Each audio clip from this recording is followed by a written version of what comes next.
Good morning all of you. આજે આપણે બે ટોપિક જોવાના છે. ફર્સ્ટ છે ડેટા વ્યૂ, સેકન્ડ છે ડેટા રિલેશન. પહેલાં આપણે જોઈએ ડેટા વ્યૂ શું છે. તો જ્યારે આપણે ડેટાબેઝમાં ડેટા ટેબલનો સાથે બાઇન્ડિંગ કરાવીએ ત્યારે એકચ્યુઅલી આપણે એમ પણ કહી શકીએ કે આપણે ડેટા વ્યૂનો બીજું ઓબ્જેક્ટ યુઝ કરીએ છીએ. ડેટા વ્યૂને આપણે કસ્ટમાઇઝ પણ કરી શકીએ. કઈ રીતે કસ્ટમાઇઝ કરીએ એટલે એનો પોતાનો શોર્ટ ઓર્ડર યુઝ કરી શકે. We can customize the data view so it applies with own sort order. હવે આ રીતે કસ્ટમાઇઝ ડેટા કર્યા પછી જે વેબ પેજમાં અપિયર થાય છે એને કોઈ જાતનું મોડિફિકેશનની જરૂર પડે નહીં. વિધાઉટ મોડિફિકેશન એની મેળે વેબ પેજમાં પ્રોપરલી લોડ થઈ જાય. Data view are much like read only mini data sets. Data વ્યૂને આપણે એમ પણ કહી શકીએ કે જે data set mini data set છે એ રીડ ઓનલી જ્યારે આપણે એને કરીએ તો આપણે એને ડેટા વ્યૂ તરીકે પણ કહી શકીએ. Typically load only a subset of a data set into a data view. Data વ્યૂમાં બીજું કંઈ થતું નથી. ડેટા સેટનો એક સબસેટ આખો લોડ થાય છે, બીજું કંઈ જ થતું નથી. Data views represent a customized view of a single table that can be filtered, searched or sorted. જે ડેટા વ્યૂ આપણે રિપ્રેઝેન્ટ કરીએ છીએ એ શું છે તો કે એક સિંગલ ટેબલનું કસ્ટમાઇઝડ વ્યૂ છે. એ વ્યૂમાં આપણે શું ઓપરેશન કરાવી શકીએ તો કે આપણે ફિલ્ટર કરાવી શકીએ ડેટાને, કોઈ ડેટાને સર્ચ કરવો છે તો સર્ચ કરાવી શકીએ, શોર્ટ કરાવવો છે તો શોર્ટ કરાવી શકીએ. ટૂંકમાં ડેટાને આપણે વ્યૂ કરી શકીએ. એ ક્યાં ઓબ્જેક્ટથી? ડેટા વ્યૂના ઓબ્જેક્ટથી આપણે ઇઝીલી કરાવી શકીએ. In other words, a data view supported by the data view class is a data snapshot that takes up few resources. આપણે એમ પણ કહી શકીએ કે ડેટા વ્યૂ જે આપણે યુઝ કરીએ છીએ તો એ સિમ્પલી એક ડેટાનો સ્નેપશોટ છે, એટલે કે ડેટાનો એક ફોટોકોપી છે જે અમુક રિસોર્સિસ યુઝ કરે છે. શેના માટે? તો કે ફિલ્ટર ઓપરેશન કરવું છે, યુઝરને સર્ચ કરવું છે, શોર્ટ કરવું છે, એ બધું પરફોર્મ કરાવવા માટે થઈને અમુક રિસોર્સિસ યુઝ કરે છે. બીજું ડેટા વ્યૂમાં કંઈ જ છે નહીં. હવે આપણે જોઈએ એની પ્રોપર્ટીઝ, મેથડ્સ અને ઇવેન્ટ્સ. તો પ્રોપર્ટીઝમાં ફર્સ્ટ છે allow delete. Sets of gets a value that indicates whether deletes are allowed. જે ડેટા વ્યૂ આપણે ઓબ્જેક્ટ ક્રિએટ કર્યા છે એ ડેટા વ્યૂમાં આપણે કોઈ કોલમ અથવા રોને ડિલીટ કરાવી છે તો એ પરમિટેડ છે કે નહીં, અથવા તો એને પરમિશન આપવી છે તો એલાઉ ડિલીટ પ્રોપર્ટીથી આપણે કરાવી શકીએ. જનરલી આપણે ડિફોલ્ટ ડિલીટ કે એડિટ અલાઉડ હોય નહીં, ખાલી ડેટા વ્યૂમાં આપણે ફિલ્ટર, સર્ચ અને શોર્ટ જ કરાવી શકતા હોય. બટ આપણે કરવું છે ડિલીટ તો આપણે એલાઉ ડિલીટ પ્રોપર્ટીથી થાય. એવી જ રીતે આપણી પાસે એલાઉ એડિટ પ્રોપર્ટી છે. તો એ શું કરશે? જો એલાવ એડિટ આપણે ગેટ કરવું હોય તો ગેટ પણ કરાવી શકીએ કે એલાવ એડિટ છે કે નહીં, અને સેટ કરાવવું છે કે આને એડિટ અલાઉડ રાખવું છે ડેટા વ્યૂને તો આપણે સેટ પણ કરાવી શકીએ. નેક્સ્ટ છે એલાવ ન્યૂ. તો એ શું કરશે? આપણે કોઈ રોમાં ન્યૂ રો એડ કરાવી છે તો એડ ન્યૂ મેથડથી જનરલી થાય. તો આપણે ડેટા વ્યૂમાં ન્યૂ રો એડ કરાવી છે તો એલાઉ ન્યૂ પ્રોપર્ટીથી આપણે કરાવી શકીએ. નેક્સ્ટ છે કાઉન્ટ. તો કાઉન્ટ પ્રોપર્ટી શું કરશે તો કે આપણે નંબર ઓફ રેકોર્ડ્સ જે છે એમાં આપણે કાંઈ સર્ચ કરાવ્યું છે, કાંઈ ફિલ્ટર કરાવ્યું છે, એ બધું થઈ ગયા પછી આપણને નંબર ઓફ રેકોર્ડ્સ રિટ્રીવ કરીને આપશે. પછી છે is open. Gets a value that indicates whether the data source is currently open and projecting views of data on the data table. જે આપણો કરંટ ડેટા સોર્સ આપણે યુઝ કરીએ છીએ એ ઓપન છે કે નહીં એ આપણને ઇઝ ઓપન પ્રોપર્ટીથી ખબર પડશે અથવા ઇન્ડિકેશન એનું મળશે. પછી છે આઇટમ પ્રોપર્ટી.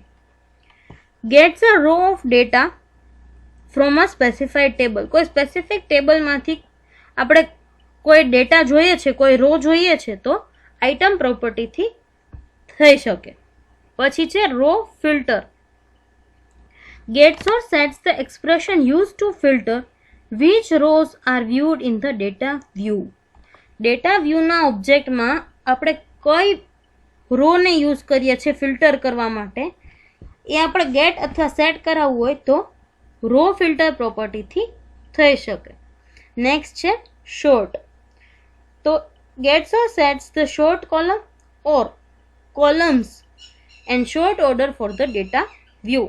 આપણે કોઈ ડેટા વ્યૂમાં આપણી જે કોલમ છે એને શોર્ટ કરાવી છે તો એ આપણે શોર્ટ પ્રોપર્ટીથી કરાવી શકીએ. પછી છે ટેબલ. તો ટેબલ શું કરશે, એ જે આપણો સોર્સ ડેટા ટેબલ છે એનું નામ રિટ્રીવ કરશે. હવે જોવાની છે એની મેથડ્સ. તો મેથડ્સમાં ફર્સ્ટ છે એડ ન્યૂ. એ શું કરશે, નવી રો એડ કરશે ડેટા વ્યૂ ઓબ્જેક્ટમાં. પછી છે ક્લોઝ. તો એ ડેટા વ્યૂ જે આપણે ઓપન કર્યો છે એને ક્લોઝ કરશે. Next delete. કોઈ પણ રો, કોઈ પણ સ્પેસિફિક ઇન્ડેક્સ ઉપરથી આપણે રોને ડિલીટ કરાવી છે તો ડિલીટ મેથડથી થાય. અને પછી જ લાસ્ટમાં છે ઓપન. ડેટા વ્યૂને આપણે ઓપન કરાવવું છે તો આપણે ડેટા વ્યૂની ઓપન મેથડ યુઝ કરાવી શકીએ. હવે આપણે જોવાની છે એની ઇવેન્ટ. તો ઇવેન્ટમાં છે લિસ્ટ ચેન્જડ. તો લિસ્ટ ચેન્જ ઇવેન્ટ ક્યારે ફાયર થશે, ક્યારે કોલ થશે, તો કે જ્યારે ડેટા વ્યૂમાં આપણે કાંઈ ચેન્જ થાય છે, આપણું જે લિસ્ટ જે હોય એમાં કાંઈ ચેન્જીસ આવે છે, કાંઈ મોડિફિકેશન આવે છે, ત્યારે લિસ્ટ ચેન્જ ઇવેન્ટ એની ફાયર થાય છે. હવે આ થયું આપણું ડેટા વ્યૂ, એની પ્રોપર્ટીઝ, મેથડ્સ અને ઇવેન્ટ્સ. હવે આપણે જોવાનું છે ડેટા રિલેશન.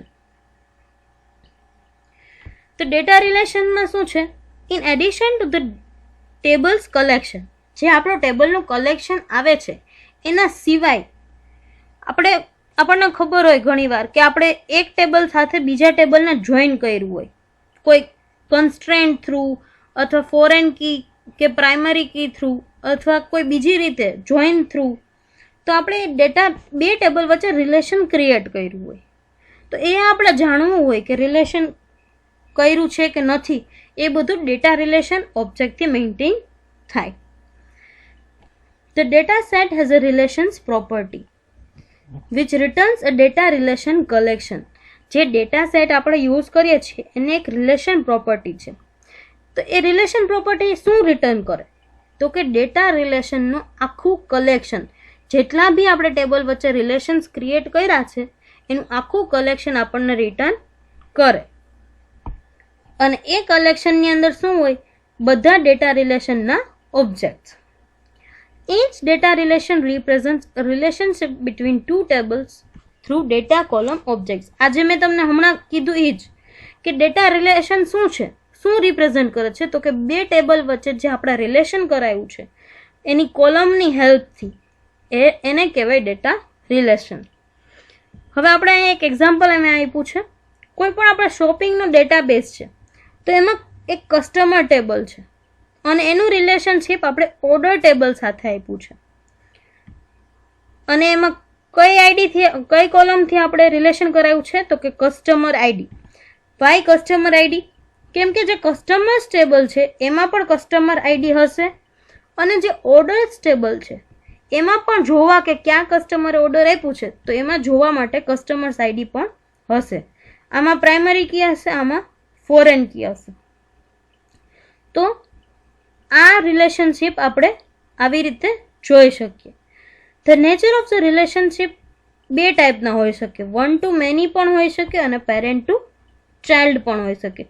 હવે આ કસ્ટમર્સ ટેબલની જે કસ્ટમર આઈડી છે એને આપણે બીજા કોઈ ટેબલ સાથે રિલેશન કરવું છે તો વન ટુ મેની થઈ જશે. અને આ એક્ઝામ્પલમાં શું થશે, અત્યારે parent to child. For any given order there will be exactly one customer. હવે જે પણ ઓર્ડર આપણે આપીએ છીએ એ ઓર્ડર માટે કસ્ટમર એક જ હશે, બટ એક કસ્ટમર મલ્ટિપલ ઓર્ડર્સ આપી શકે. ક્લિયર? આ થયું આખું data relation. That's it four today. Thank you.